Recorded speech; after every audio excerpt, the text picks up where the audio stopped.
Olá pessoal, quero cumprimentar a todos vocês com a paz do Senhor e desde já agradecendo a você que tem chegado agora no canal. Sou o presbítero Marcelo, congrego na Igreja Evangélica Assembleia de Deus, sou professor de escola dominical há muitos anos. Estaremos agora comentando a lição de número 2, a lição de jovens, onde estaremos falando sobre os falsos mestres. Você que está conosco aqui pode estar fazendo também a sua participação, fazendo as perguntas nos comentários. Desde já quero convidar você também a estar se inscrevendo no canal, né? Também compartilhando o vídeo se você gostar e ativando o sininho para que você receba as notificações, também dando o seu like para estar nos ajudando. Estaremos falando então sobre a lição de número 2, que será ministrada no dia 9 de julho de 2023. Estamos agora no terceiro trimestre e desta feita estaremos falando sobre o problema dos falsos mestres. É um assunto bastante pertinente, haja vista nos últimos dias as doutrinas falsas, né? Ensinamentos que estão tentando contradizer a doutrina ortodoxa, tentando trazer para dentro da igreja princípios e doutrinas que são contra a palavra de Deus e às vezes tentando fazer com que a igreja engula isso a goela abaixo, né? Então é importante nós termos essa visão de uma doutrina verdadeira para que possamos estar combatendo essas falsas doutrinas que tem muito mais o homem no centro do que o próprio Deus, né? Umas doutrinas onde o homem tem sido mais exaltado, né? Como se fosse a prioridade de uma religião, né? É lógico que sabemos que a religião é um ato de ligar a Deus e o homem é alvo da graça de Deus. Mas isso não isenta ele de culpabilidade pelos seus pecados cometidos. Então não adianta eu tentar amenizar aquilo que a Bíblia é bem clara nos ensinamentos dos escritos sagrados. Então estaremos falando sobre isso aí. Texto principal. Como te roguei, quando parti para a Macedônia, que ficasse em Éfeso, para advertires alguns que não ensinam outra doutrina. 1 Timóteo capítulo 1, versículo 3. Resumo da lição. Nossas doutrinas estão fundamentadas na Bíblia Sagrada, nossa única regra infalível de fé e prática. Isso é muito importante. Nós entendemos que a nossa única regra infalível de fé e prática é a palavra de Deus. Tudo que é contra a palavra de Deus, não aceitamos, né? Não concordamos e temos que levantar, como Paulo levantou a Timóteo, para estar ali na igreja de Éfeso, em outros locais também, para estar observando essas falsas doutrinas que estavam sendo ensinadas, para combatê-las, não só combatê-las, mas ensinar a verdadeira doutrina, a doutrina ortodoxa da igreja, né? Que segundo o livro de Atos dos Apóstolos, a igreja andava na comunhão, na doutrina dos apóstolos e no partir do pão. Então a gente precisa entender que a nossa doutrina é fundamentada nas Sagradas Escrituras, né, e na doutrina dos apóstolos que tem deixado para nós essa instrução. Hoje temos muitas pessoas na mídia criticando até mesmo pregações de pastores, deturpando palavras, né, pegando trechos isolados para tentar virar as pessoas contra a igreja. Mas isso não é novidade para nós, porque isso acontece desde o princípio, né? Se as pessoas acham que tentando denegrir a imagem de pastores ou da própria igreja vai nos assustar, estão redondamente enganados, porque nós, a igreja do Senhor, que vivemos a palavra de Deus, que vivemos a verdadeira doutrina, já sabemos dessas coisas e sabemos que isso iria acontecer. O próprio Paulo, também Pedro, eles falou que na partida deles ele levantaria no meio de nós pessoas que estariam vestidas de ovelhas, mas são verdadeiros lobos roubadores, que estarão até mesmo em cima dos púlpitos pregando heresias baseadas em falsas teologias, principalmente quando se pega uma igreja onde as pessoas são leigas no conhecimento, né? Então fica mais fácil ainda se manipular, né? Então a gente vai trabalhar um pouco sobre isso e nós estaremos falando sobre Timóteo, né? Que é uma grande responsabilidade, já comentamos em lições anteriores, que ele era um jovem, né? Que Paulo teve extrema confiança nele para que ele fosse a uma igreja, né? Imagina, ser enviado um jovem, né, de aproximadamente 18, 19 anos, para estar olhando a liderança de uma igreja. Onde isso aconteceria hoje? Jamais, né? Infelizmente, até porque alguns pastores são muito arrogantes, vaidosos, né? E acham que seria humilhante, né? Mas nós vamos ver que na igreja primitiva, pelo menos, é uma das grandes características dos líderes era ser humilde, né? E entender quando estavam errados, né? Então nós temos aqui, nesta lição estaremos falando sobre os falsos mestres que entraram para a igreja trazendo interpretações doutrinárias deturpadas. Esses mestres da época de Paulo eram na sua maioria judaizantes. Porém a igreja foi alvo de falsos mestres desde o seu nascimento e ainda hoje é, né? Precisamos conhecer a boa teologia para podermos combater esses falsos ensinamentos, né? Então, eu sou de uma época, né, que há muitos anos atrás, alguns crentes tinham até dificuldade quando se falava estudar teologia. Eles achavam que Deus é que revelava e que a teologia era Eles diziam que quem estuda teologia ficava frio espiritualmente, enchia a cabeça de heresia. Na verdade, a teologia, boa teologia, ela veio para combater as heresias, né? Você não usa a teologia para pregar salvação, você não usa a teologia para estar pregando no púlpito num culto evangelístico, a não ser que seja necessário, mas a teologia é usada para ensinamento, para você entender as verdadeiras doutrinas dentro do seu contexto social, cultural e espiritual e trazer para a igreja dos dias de hoje. Para isso você vai teologia. Se alguém entra para um seminário teológico pensando em ser o dono da verdade, ele já está entrando errado, porque o dono da verdade sempre será o Senhor, né? Então a gente só vai estar aprofundando sistematicamente nos dogmas e na doutrina e entender também de onde parte as heresias, né? Então nós vemos aí que desde o seu nascimento a igreja sempre teve problemas, né? Desde a igreja primitiva sempre teve problemas em entrar no meio da igreja pessoas com comportamentos vindo do mundo, né? O próprio Jesus teve problema com pessoas que estavam no meio dele, que queriam segui-lo ao mesmo tempo seguir o judaísmo e criticando ele por ele não seguir alguns preceitos que eles achavam necessários dentro das tradições. Jesus nunca quebrou o mandamento da lei, mas as tradições nem todas ele seguia, né? Então ele era questionado por isso. E depois nós encontramos a igreja primitiva, lá nos primórdios, né? Nós encontramos fatos que mostram a igreja ainda no estado de amadurecimento. Então tinha dificuldade, principalmente por ser uma igreja na sua maioria judaica. Quando alguma pessoa entrava para a igreja, eles tinham dificuldade. Quem não conhece o caso de Cornélio, capítulo 10 de Atos, onde Deus teve que dar uma visão para Pedro, e mesmo depois dessa visão, Pedro teve que ir a Jerusalém, gerou um concílio inclusive lá em Jerusalém, e ele teve que explicar para a igreja por que ele batizou Cornélio, né? Uma coisa desnecessária se fosse uma igreja já madura, que entendesse verdadeiramente o caminho da salvação a partir de Jesus Cristo, não a partir da velha aliança. Então a gente vê que já no início aconteceu. Se você pegar também a história da igreja nos primórdios, você vai encontrar também dentro da igreja bispos, né, pastores, que levantaram também com heresias dentro da igreja. Estaremos falando mais adiante sobre isso. Então, os falsos ensinamentos sempre vai estar desde o início da igreja, vai estar até o final, sempre vai aparecer. Hoje nós temos uma gama de falsos mestres, falsos pastores, inclusive com acesso à mídia, né, com a expansão do alcance através da mídia. Quantos pastores que estão na mídia pregando doutrinas heréticas, falando que a Bíblia tem que ser reescrita, falando que a Bíblia tem que aceitar comportamentos que a Bíblia não aceitam, né, usando até palavras erradas, né? Por exemplo, falando que a igreja não combate o homossexualismo, né? Que eu vi poucos dias um pastor, né, de uma igreja aí pedindo para provar que a igreja não combate o homossexualismo. Esse pastor com certeza não conhece a Bíblia, porque a Bíblia no seu original, a palavra sodomia, no original significa sexo anal, sexo com outro homem, né? Então, se eles não lerem, pode ir para um dicionário que você vai detectar essa palavra, um dicionário comum, não precisa ser um dicionário teológico. É o sexo de homem com homem, então sodomia, né? Então não é por causa de Sodoma, tem gente que associa pelo caso de Sodoma ter sido destruída e o nome ser muito parecido, né? Mas a Sodoma e sodomia são palavras diferentes. Sodomia significa sexo de homem com homem. E você vai encontrar na Bíblia vários versículos no Novo Testamento combatendo. No Velho Testamento fala que é torpeza, fala que é confusão. No Novo Testamento fala de sodomia, tanto em Apocalipse, em Corinto, em Romanos, né? E muitas outras cartas de Paulo. Ele combateu essa prática, que inclusive na época dele era muito comum entre os romanos e gregos, né? Então a Bíblia condena assim, não condena a Bíblia, ela salva, ela veio resgatar o pecador, o pior dos pecadores, para a salvação, mas tem que trazer para transformá-lo, para mudá-lo, não para ele permanecer do jeito que está, né? Senão não teria sentido nenhum uma pessoa ir para a igreja. Se ele quer vir para a igreja, mas não quer mudar de vida, qual o sentido teria ele estar numa igreja, né?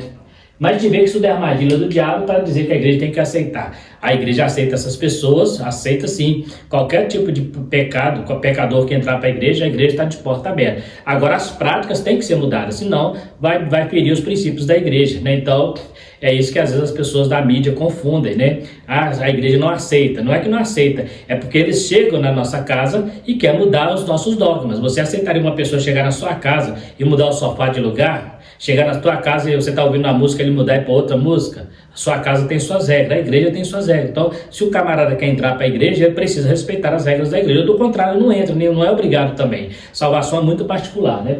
Então, nós temos aqui cuidando da doutrina. O que é doutrina? Primeiro, a doutrina vem de uma palavra do latim que significa docere, né? Ensinar. De onde vem o termo docente, né? Quando você fala corpo docente, corpo de professor, corpo discente, corpo de aluno. De onde vem a palavra docente? Ensinar, né? A palavra doutrina no latim. É um conjunto de regras que rege um sistema, seja ele religioso, social, político, filosófico ou econômico. No grego temos dois termos gregos. É o didaquê e didascalia, de onde se originou a palavra didática, né? Para ensinar uma doutrina é necessário conhecê-la profundamente, respeitando as regras de hermenêutica e exegese. Então a gente precisa entender isso. Para interpretar um texto, né, eu não posso isolar ele dentro da minha experiência humana, dentro do meu contexto. Eu preciso, antes de aplicar ele na minha vida, olhar quando foi escrito, para quem foi escrito, como era a cultura da época. Por isso tudo é importante para você entender o que realmente tinha na cabeça do autor. A gente sabe que a inspiração das escrituras é do Espírito Santo, mas as palavras são o homem que escreveu. Então Deus manda para ele escreve dentro do seu contexto cultural e social. Então a gente precisa ter esse cuidado. Às vezes existem muitos costumes que foram ensinados no Velho Testamento, ou até mesmo em alguns casos no Novo Testamento, que não é aplicável mais hoje, mas por causa da época era necessário que fosse ensinado, né?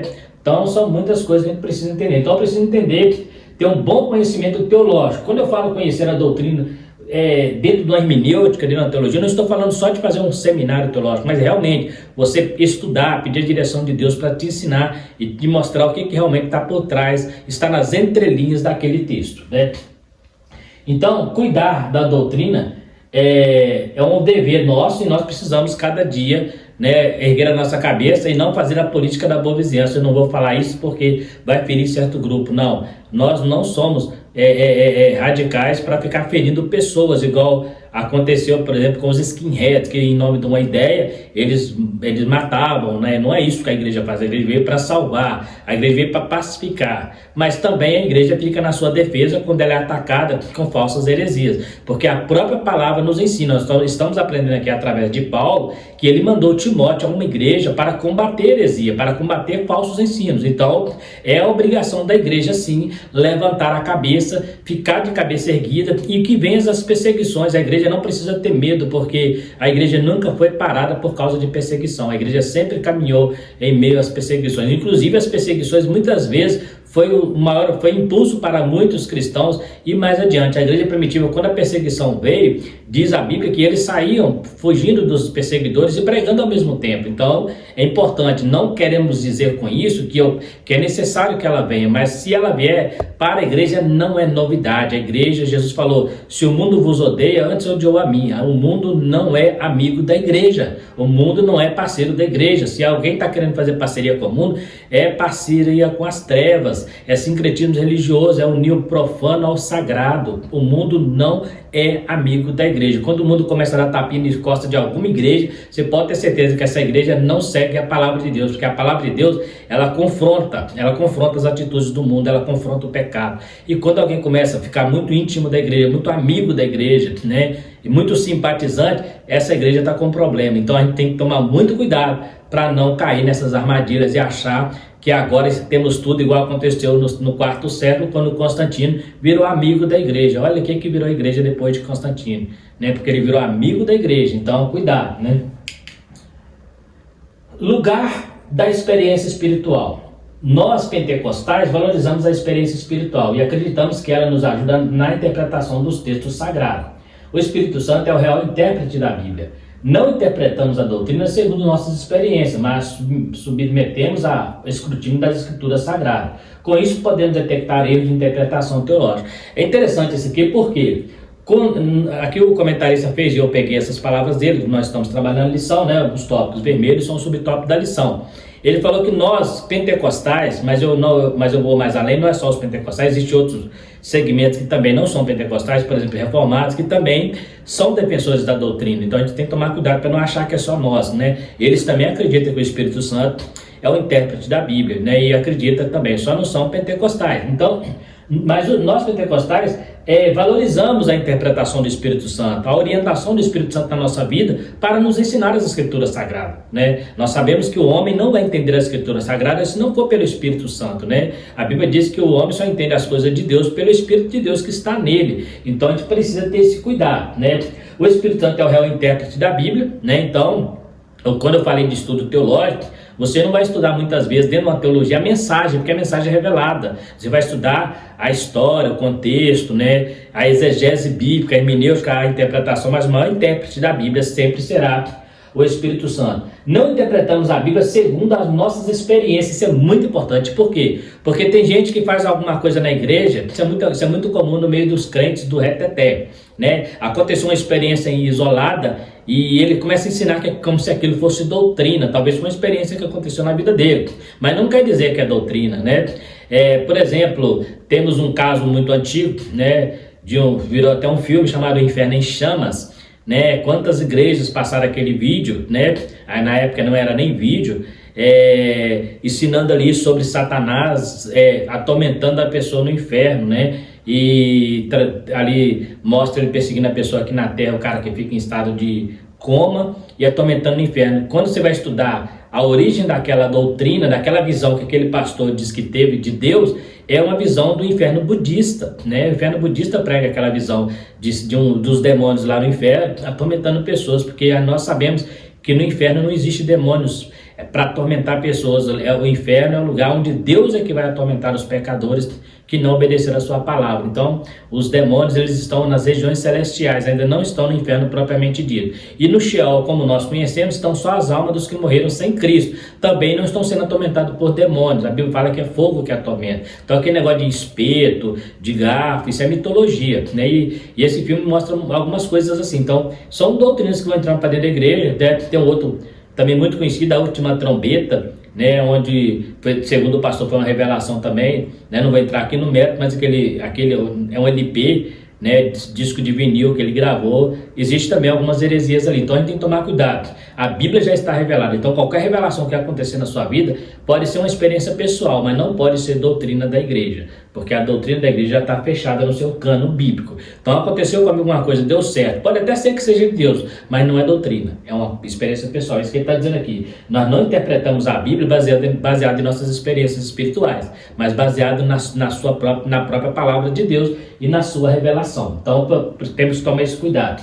Eu fiz um negócio lá na minha igreja lá e Deus abençoou, que salvou tantas pessoas, batizou tantas pessoas, deu certo. Agora vai ser doutrina? Não, foi uma experiência pessoal que deu certo, porque isso é permitido. Você não pode falar que agora na outra igreja tem que fazer igual a sua, entendeu? Ou na vida do irmão tem que acontecer igual aconteceu na sua. Isso são experiências pessoais, né? Outra doutrina. O termo outra doutrina, né, que nós temos na nossa Bíblia aí, heterodascolém, né? Heterodascolém significa ensinar diferente, né? Ensinar diferente. Heterodidascolém significa ensinar algo diferente ou na contramão do que está sendo ensinado, né? Que é a palavra que aparece lá em Timóteo no versículo 3, né? Quando fala outra doutrina, é exatamente essa palavra que aparece, né? Heterodascolém. Ensinar diferente. Esse mesmo termo é usado por Eusébio de Cesareia para indicar os falsos mestres. Eusébio de Cesareia é um dos pais da igreja lá do início, né? Que ele, né, a gente chama de pais gregos, né? Que ele, lá no início, ele começou a combater as falsas heresias e ele usou também esse termo grego aí. O livro de Timóteo nos dá uma ideia de que seria essa outra doutrina, pois o que Paulo mais enfrentou no seu ministério foi os cristãos judaizantes que ensinavam a observância da lei, contrariando a doutrina dos apóstolos. Então, por que eu falei isso aqui? Porque o comentarista fala que não é bem identificado no texto que tipo de outra doutrina é essa. Mas se você botar um pouquinho mais, adiantar um pouquinho mais, no próprio versículo 8 do mesmo capítulo, Paulo começa a falar sobre a lei. Ele começa a mostrar que a lei é boa. Então entende-se que isto era o que estava sendo pregado lá. O judaizante, aquele mesmo problema da igreja da Galácia, onde eles estavam voltando aos princípios da lei, né? Então, o que entende pelo versículos 8 e 9 é que o que estava sendo pregado lá eram alguns costumes judaicos dentro da igreja, igual aconteceu com a igreja da Galácia, né? Então, dá para entender sim, né? Pelo menos eu consegui ver isso aí. E durante todo o ministério de Paulo, nas suas cartas, ele teve problema com esse pessoal judaizante. Outra doutrina que era muito forte na época era o gnosticismo, que você vai encontrar, por exemplo, nas epístolas de João, né? Então, essas doutrinas já estavam dentro da igreja. Então, dá para saber que seria talvez um gnóstico, ou principalmente, acredito muito mais, que seria um judeu. Se você, judaizante, se você continuar lendo o texto, vai ver que ele mexe muito na questão da lei. Se não fosse o problema da lei com a graça, por qual sentido teria de falar sobre a lei? Então entende-se que alguém estava tentando levar alguns resquícios da lei para dentro da igreja. Tempo igual aconteceu quando ele manda Timóteo, nós falamos em lições anteriores, que ele circuncidou Timóteo por causa dos judeus. Então você vê a dificuldade que tinha na igreja. Ele tem que circuncidar Timóteo, que ele não acreditava, ele fala que circuncisão nada é, mas ele teve que circuncidar Timóteo por causa dos judeus. Então, dá para entender sim que era o judaizante que estava tentando colocar uma visão paralela ao cristianismo, né? Então, e você vai constatar isso nos versículos 8 e 9 do próprio texto, né? Então, o que a lei judaica fazia? Ela contrariava os dogmas cristãos, os dogmas dos apóstolos, né? Então, Paulo mandou Timóteo lá para tentar, né, para corrigir, né, e ensinar a verdadeira doutrina. A missão de Timóteo, um delegado apostólico, né? Como já comentado em lições anteriores, era grande a responsabilidade de Timóteo em Éfeso, pois foi enviado para lá para impedir os falsos mestres de ensinar heresia. Como vimos, ele tinha poder para instruir e destituir pastores. Inclusive, esse foi um dos motivos da carta a ele escrita. Quando você vai ler a carta a Timóteo, observa que Paulo está dando para ele os requisitos para um verdadeiro pastor, né? Então, se entende que ele estava com autoridade. Como que será um pastor? Terá que ser casado com uma sua mulher, terá que ser uma pessoa idônea, né, apto a ensinar. Então ele está passando ali algumas diretrizes para que Timóteo, ao chegar nesses locais, ele pudesse, se fosse necessário, substituir liderança. Observar esses requisitos na liderança. Se esse cara é um bom pai, se esse cara é um bom pai de família, se ele é um bom esposo, se ele é uma pessoa índole, se ele tem boa reputação com os de dentro da casa, com os fiéis e com os de fora. Então, observa que essa carta de Timóteo era mostrando como que ele iria detectar os falsos mestres. Como que eu detecto falsos mestres? Principalmente, não só pelo que ensina, mas pelo seu próprio caráter, pelo seu próprio comportamento, né? Jesus falou para os fariseus: vós invalidais os mandamentos pelas vossas tradições, e vós colocam carga no ombro dos homens, mas vocês mesmos não a levam. Então, ele tinha essa autoridade, chegou lá, percebeu que o pastor está fora dos princípios estabelecidos por Paulo, ali todo aquele corpo de princípios que o líder tem que ter, ser uma pessoa de boa índole, de bom caráter, uma pessoa cheia do Espírito Santo, uma pessoa que tenha boa reputação, tanto dos que estão dentro, que é a igreja, tanto dos que estão de fora, né? Não pode se colocar um líder na igreja que tenha escândalo na rua, que ele tenha andado na rua tendo que fugir né? Vou pegar pesado aqui agora, fugir de blitz, porque tá com carteira vencida, ou tá dirigindo sem carteira. Quantos pastores, né, conheço, inclusive, que dirigem dessa maneira, né? Então, assim, cuidado, né? Você pode estar pregando o evangelho, mas pode não entrar no céu, mesmo sendo um grande pregador, porque está quebrando princípios da própria legislação. E a nossa lei tem que exceder dos fariseus. A Bíblia diz que se te obrigar a caminhar 1 milha, vai 2. Isso fala de você ir além, entendeu? Para você ser irrepreensível, né? Igual Daniel lá na corte. Procuraram na lei dele, na lei dos homens, na lei de Deus, e não achou nada que condenasse ele. Ele era um homem íntegro. E isso é a verdadeira característica de um líder. E Timóteo, quando Paulo escreve essa carta para ele, principalmente a primeira carta e uma boa parte da segunda carta, trazendo essas instruções para combater os falsos obreiros e também detectar como que seria o verdadeiro, como que seriam esses obreiros, se eles realmente eles eram pessoas idôneas para estar no cargo, né? Porque hoje, infelizmente, existem muitos homens de Deus que estão no cargo, se declaram homem de Deus, mas não têm caráter. São pessoas que repugnadas até no trabalho, né? Na vizinhança, fala assim, poxa, mas aquele camarada é pastor, isso é muito feio, né? Isso é muito, a pessoa deveria se tocar e pensar, não, eu tenho que ser exemplo, né? Tenho que ser exemplo dos fiéis. Então, o cara tá lá, mas o cara não é exemplo e acha que ainda é arrogante, ainda acha que é o dono da verdade, né? Vai falar para ver. Vai repreender. Se manda Timóteo lá, ele manda Timóteo, tira de lá a ponta a pé, né? Aqui, pelo menos, nós sabemos que os obreiros dessa época, na sua maioria, eram pessoas humildes. Então, quando ia o Timóteo, não, chegou o Timóteo, vamos baixar a cabeça, vamos ver o que ele está ensinando, né? Mas hoje não, hoje tem pastor que se mandar alguém lá falar que ele está errado, pelo amor de Deus, né? Como grande apologista, Timóteo era uma pessoa instruída pelo seu grande mestre, o apóstolo Paulo. A igreja respeitava os ensinamentos de Paulo. Isso ele deu a Timóteo, por isso ele deu a Timóteo autoridade para combater as heresias, né? O problema é que quando essas heresias partem do líder principal, o problema é quando ela vem do líder principal, fica difícil, né? A pessoa, você tem que repreender o líder principal da igreja, né? Então, assim, se ele for um homem de Deus humilde, ele vai baixar a cabeça e vai entender, né? A igreja de Atos, por exemplo, teve dificuldade com a conversão de Cornélio, Atos 15, o primeiro concílio, né? O próprio Pedro ainda tinha dificuldade. Paulo repreende por ter vergonha de estar no meio dos gentios. Lá em Gálatas 2, versículo 11 a 14, Paulo chega, né, lá nessa região, e Pedro estava lá no meio dos gentios, né, dos gregos, né?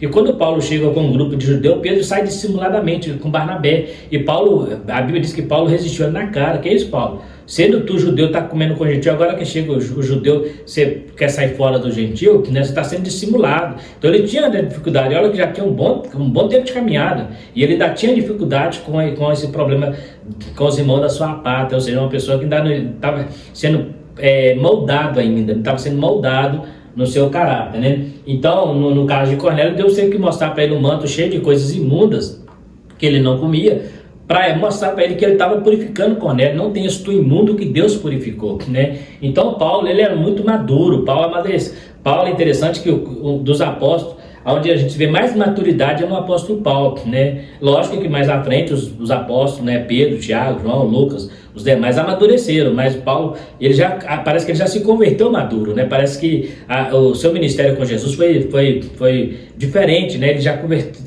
e ele tinha nacionalidade judaica e romana, mas ele parece que já nasceu convertido assim, dessas coisas, porque ele combateu isso com muita veemência durante o seu ministério. É evidente que nós sabemos, né, lógico, que Paulo, antes de começar o seu ministério, ele ficou pelo menos 14 anos fora, né, que ele foi rejeitado em Jerusalém, foi lá para as regiões da Arábia, né, e ele ficou 14 anos fora. Então, após 14 anos na igreja de Antioquia, que ele é enviado para missionar. Então, pode ser que nesse período também ele tenha sido aquela pessoa que tenha tido dificuldade. Mas a partir das suas cartas, a gente vê uma maturidade excepcional no apóstolo Paulo, a ponto de ter autoridade para repreender uma coluna da igreja, que era o apóstolo Pedro. Se fosse hoje, o apóstolo Paulo ia ficar no banco um bom tempo por desacatar a autoridade eclesiástica. Seria esse o termo, desacatou. Mas Pedro era um homem de Deus humilde, e ele reconheceu e baixou a cabeça, né, pelo apóstolo, porque ele sabia que a autoridade que eles tinham não era nem do apóstolo Paulo, não era nem dele, era de Deus. Então é interessante como que a humildade desses homens nos contagia, né?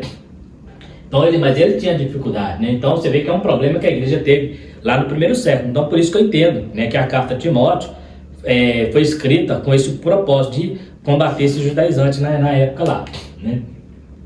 Os falsos mestres.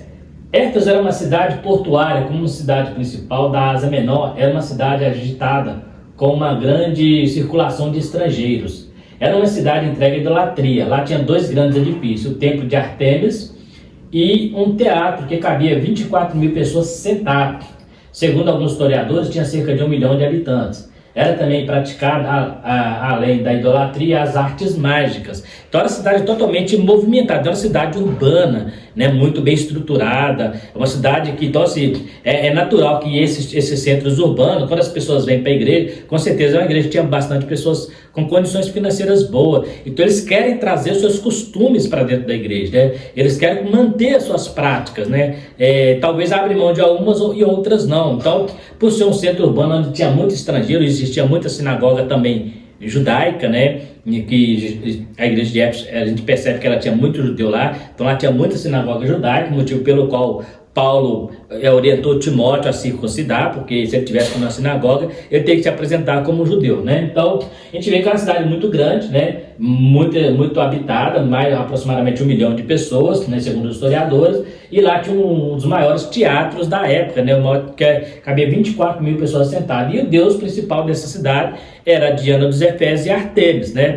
Nós já falamos sobre isso aí, e eles também praticavam artes mágicas. Quando alguns lá se converteram, lá em Atos 19, fala que eles queimaram uma multidão de livros de artes mágicas que eles praticavam. Então você vê, essas pessoas com arte mágica vão para a igreja cheia de superstições, né? Então ele muitas vezes acha que aquela superstição vai permanecer. Até hoje tem cristãos que ele carrega superstições do catolicismo, coisa que ele aprendeu lá, na roça, né? Aquelas tradições antigas passadas de avô para avô, né? Então tem crente que ainda tem, né?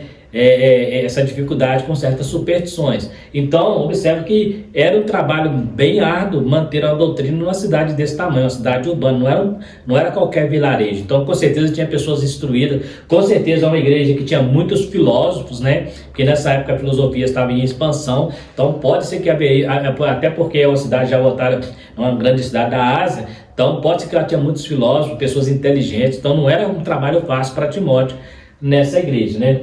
Então assim, mas mesmo assim lá tinha, então talvez esse seja o motivo pelo qual os falsos mestres entram nessa igreja com muita facilidade. Pensa bem, um cara estudioso, chega lá e vê um cara pregando, um semi-analfabeto, quantas vezes a gente já viu pessoas ter preconceito sobre isso? Porque o cara está pregando, não tem uma cultura, não tem um bom português, nem aí aquele cara que é estudado, eu vou ver esse camarada não sabe nem falar direito, mas só que Deus usa ele, porque é o Espírito Santo que transmite a mensagem, mesmo de maneira, com as palavras erradas, mas a mensagem vem do jeito certo. Então, era uma tarefa muito difícil para Timóteo, né? Heresias infiltrada significa tomar para si uma escolha, né? Herege é aquela pessoa que tenta implantar uma doutrina que contradiz um grupo de doutrina já estabelecido em determinado segmento.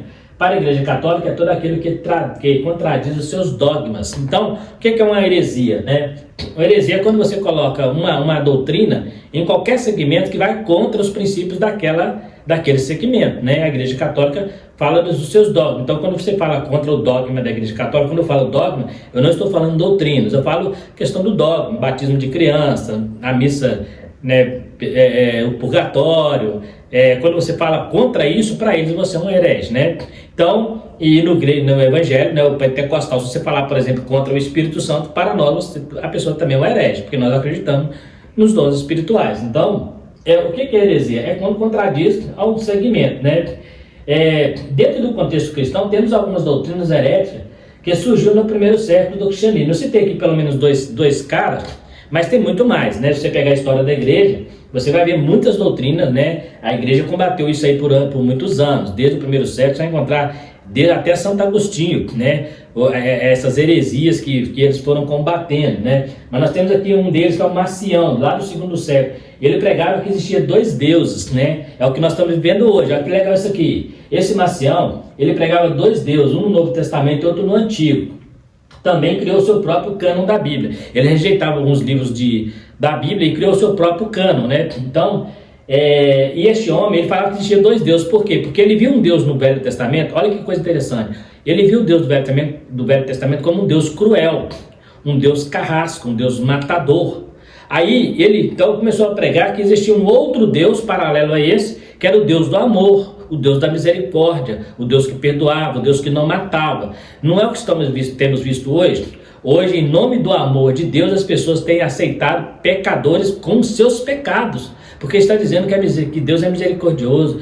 Nessa visão vai todo mundo para o céu, não precisa nem de igreja, porque de uma certa forma vai todo mundo para o céu, como se estivesse pregando dois deuses, porque o nosso Deus, ele é amor, ele é graça, ele é misericórdia, mas ele também é juízo e vai dar a cada um segundo as suas obras. O amor dele é para te salvar, mas se você não aceitar, é inferno mesmo, é morte mesmo, vai para o inferno mesmo, não tem meio termo, não existe purgatório para você ficar um tempo lá e voltar, não, é inferno, está condenado. A Bíblia diz que aquele que não crê será condenado, está muito claro na Escritura. Então não existe dois deuses, como pregava Macião, um Deus cruel no Velho Testamento, porque inclusive você encontra a graça de Deus no Velho Testamento. Ele ia matar uma cidade com 120 mil habitantes, a cidade de Nínive, mas quando Jonas vai lá e prega, a cidade se arrepende, ele não mata a cidade. Ele matou Sodoma e Gomorra porque eles não se arrependeram. Era uma cidade que praticava sodomia. Já falei aqui um pouco antes que sodomia e Sodoma não tem a ver. O fato sodomia é sexo de homem com homem, né? E coincidentemente o nome Sodoma aparece um pouco, mas não é a origem do nome Sodoma, grave isso. Sodomia é prática homossexual, que está condenado na Bíblia. Então o cara vem para a igreja e quer continuar sendo homossexual, ele pode participar dos cultos, ele pode assistir um culto tranquilamente, vai ser respeitado como uma pessoa normal, né? Vai ser amado como pessoa normal. Agora a prática dele é repugnante, a prática dele é rejeitada pelas Escrituras. Se ele continuar, mesmo ele sendo alvo do amor de Deus, alvo do amor da igreja, da compreensão da igreja, se continuar na prática, não terá salvação. Isso é fato. Isso não é homofobia, isso não é preconceito, isso é Bíblia. A Bíblia diz isso. Se ele não aceitar Jesus, ele vai perder a salvação. Se ele não mudar de vida, porque dizer que aceita Jesus, todo mundo aceita, mas mudar de vida é outra coisa. Então eu preciso, porque se eu começar a pregar que o cara vem e fica do jeito que está, então daqui a pouco eu vou aceitar um traficante dentro da igreja, e vai falar, não, é o trabalho dele, ele aprendeu essa vida toda, então ele tem que continuar no tráfico, porque Deus é amor, Deus entende que ele precisa disso, né? O traficante, daí a pouco as coisas já está virando bagunça. Então a igreja do Senhor, ela veio para fazer diferença, ela veio para mudar vidas, ela não veio para ser somente um segmento religioso, como se fosse um time de futebol que você escolhe seguir ou não. A igreja veio para fazer diferença. Você como jovem, na escola, na faculdade, onde você está, Deus te colocou lá para fazer diferença. Se alguém te chama de cafona é porque não conhece a verdade, porque se conhecer a verdade, saberia o que você está dizendo. Você é luz e lá é trevas, então você precisa, você não quer dizer que você tem que afastar das pessoas que não concordam com a sua doutrina, mas você não deve concordar com o que eles pregam, né, com o que eles estão tentando ensinar. Hoje nós temos uma briga muito grande aí sobre preconceito homofóbico, né, tá na mídia, tá na internet, as pessoas tentando defender, falando que a igreja é cruel. A igreja não é cruel, a igreja a sociedade, né, um grupo de pessoas que mais resgata vidas neste mundo, né, mais que qualquer alcoólicos anônimos, de casa de recuperação. Quantos viciados em drogas, quantos alcoólatras você conheceu que hoje está numa igreja, não mais mexe com essas coisas? Quantas pessoas que estavam no crime se converteram e hoje são pessoas de bem? Então a igreja é o setor que mais resgata a vida. E mais como que ela resgata? Mudando essas pessoas de comportamento. Agora chega um grupo que quer entrar para a igreja, mas quer continuar com suas práticas, que a Bíblia condena veementemente. Infelizmente, existem pastores que têm aceitado isso, mas o verdadeiro evangelho não aceita. A igreja do Senhor, ela é firme na sua verdade. Nós temos como base as escrituras sagradas e ela proíbe veementemente. Então nós não aceitamos pecado de espécie alguma. Aí você fala assim, Marcelo, mas você é um pecador. Sim, todos somos pecadores, só que eu sou um pecador remido. Pecado na minha vida é acidente, não é porque eu quero pecar. Agora, se o cara, ele acha que ele tem que continuar pecando porque Deus é amor, ele não é acidente na vida dele, ele está fazendo de propósito. Então ele não está lutando para vencer esse pecado, né? Nós lutamos todo dia contra esse pecado.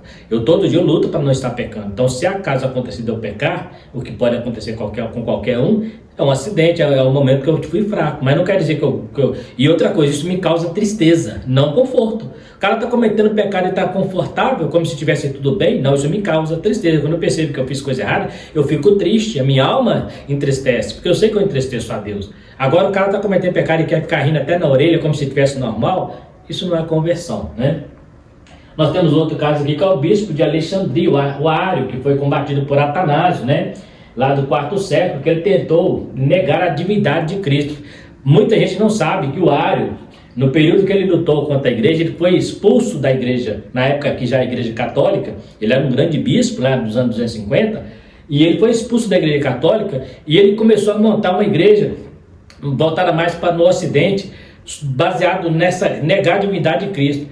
Quando ele, lá pelo para início do 5º século, este homem volta, né, no início do 4º século, melhor dizendo, que ele é no 4º século que houve a batalha, mas no finalzinho do 4º século, para início do 5º, ele volta e a igreja, quase na sua totalidade, passou a seguir os ensinamentos de Ário. Mesmo Atanásio foi desterrado 5 vezes pelos padres, porque eles aceitavam Ário, um homem que negava a divindade de Cristo. Olha, você vê, nós estamos falando da igreja já no 4º para 5º século. Eles aceitavam, a maior parte da igreja oriental aceitou esse homem de volta. E ele é do 3º século para o 4º, no final do 4º século aceita ele de volta. E a igreja, lá pelos anos 450, 470, a igreja quase toda na sua totalidade, tanto ocidental quanto oriental, seguia os ensinamentos de Ário, a ponto de a igreja expulsar o Atanásio, que foi o que combateu ele em relação a mostrar a divindade de Cristo. Então você vê que hoje, né, está muito forte também negar, né? Existem muitas pessoas negando Cristo como divino, existem religiões, mas o que mais combatem hoje mesmo é exatamente essa primeira questão aqui, de um Deus do Velho Testamento que era carrasco e um Deus do Novo Testamento que é um Deus de amor, né, que não pune ninguém. Então nós temos aí, né, nesta lição, estudamos sobre a responsabilidade de Timóteo em preservar a sã doutrina e combater os falsos mestres, que com a sutileza de uma interpretação falsa estava tentando minar a sã doutrina, coloquei isso, a sã doutrina.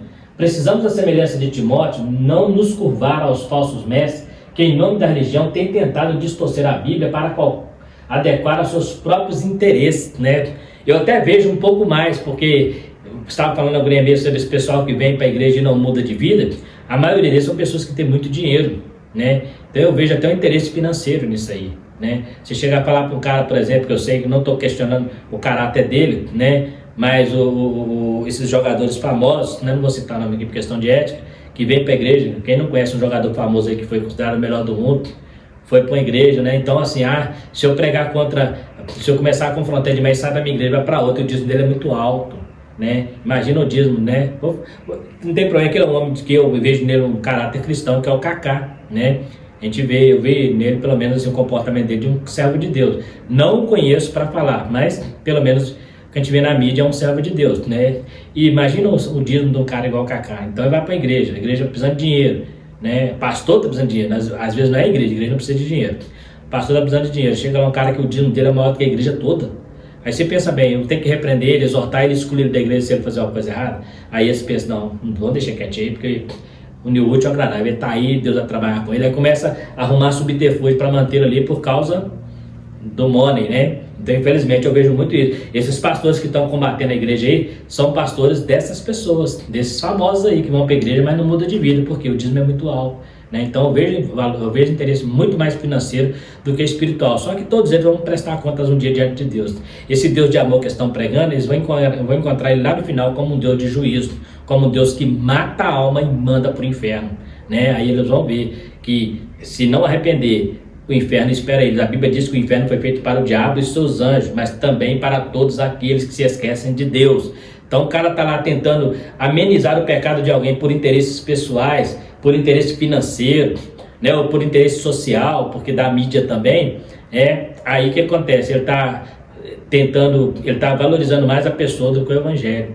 Então vão prestar conta, né? Os falsos obreiros, os falsos pastores vão prestar conta. Olha como é que é as coisas. Quando Deus vai inaugurar o lago de fogo lá em Apocalipse, a primeira pessoa que vai para o lago de fogo não é nem o diabo. Olha que coisa interessante, não é nem o diabo. A primeira pessoa que ele vai jogar no inferno é o anticristo. É o anticristo. Ele é o primeiro que vai cair lá. E ele é o falso profeta. Por quê? Porque são falsos. Então, primeiro, o diabo vai depois do milênio, mas eles vão antes. Vão inaugurar o lago de fogo, né?